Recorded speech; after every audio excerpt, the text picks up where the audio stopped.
Karibu kwenye Moyo wa Malezi, mahali ambapo tunajenga sio tu akili, bali mioyo ya kizazi kijacho na kizazi cha sasa.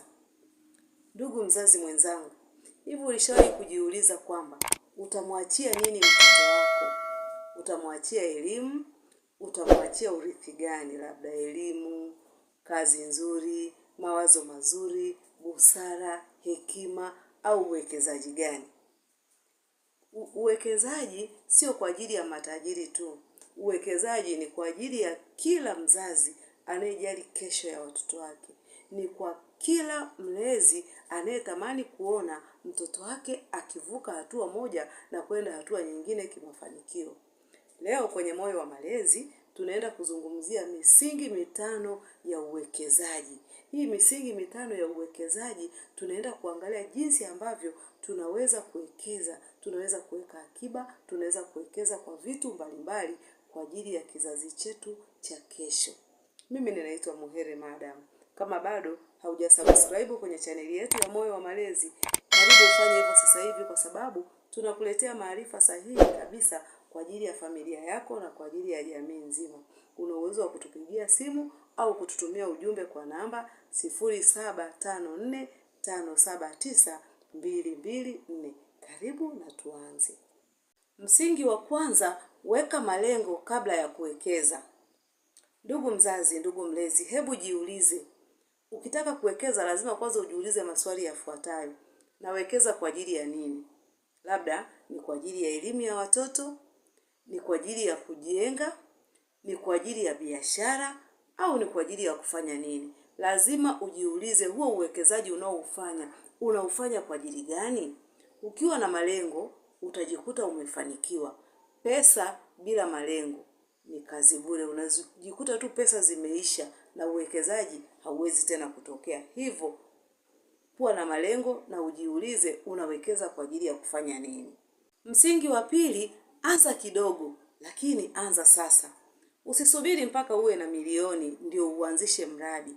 10,000, 5,000, 20,000 unaweza kuwekeza kidogo kidogo, mwisho wa siku ukaja ukaanzisha mradi. Watoto wetu hawahitaji pesa nyingi sana.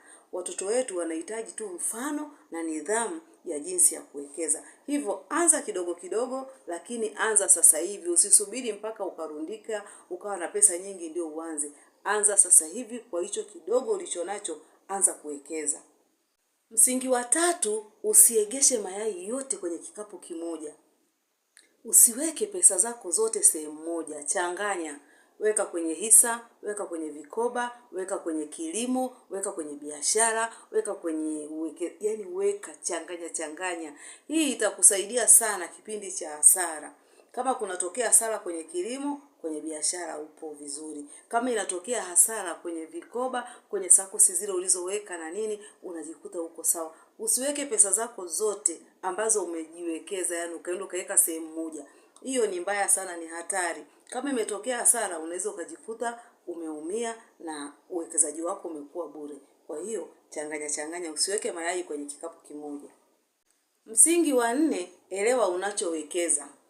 Usiwekeze kwa sababu rafiki amesema.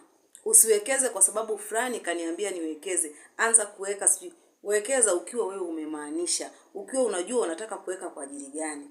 Mzazi mwelewa huwa anawalinda watoto wake kutokana na hasara na umaskini.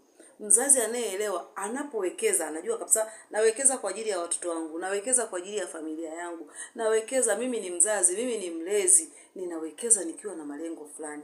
Siwekezi eti kwa sababu fulani anaweka, eti fulani kwa sababu amesema. Na unapokuwa unawekeza inakuwa ni wewe na familia yako. Kamwe usishirikishe watu unapokuwa umeanza kuwekeza vitu vyako. Unaanza kumwambia nimeanza kuweka, nina kikoba, ninaweka 50,000 kila mwezi, nina sijui nini. Yaani unaweza ukajikuta umeshindwa kuendelea. Binadamu kama binadamu, si kila mtu anakutakia mema. Hivyo wekeza vile ambavyo umeamua wewe, sio vile ambavyo fulani amesema. Msingi wa 5 ni kuwa na subira.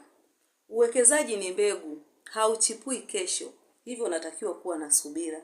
Subiri, weka matarajio, weka matumaini. Hata kama ni shamba, ndugu mzazi, ukipanda ukapanda mbegu leo, hautegemei tu umepanda leo, kesho au wiki ijayo uvune. Hapana, itachukua muda. Maana yake hapo utapanda, utapalilia, mwisho wa siku utavuna mazao. Na uwekezaji ni hivyo hivyo, unatakiwa uwe na subira.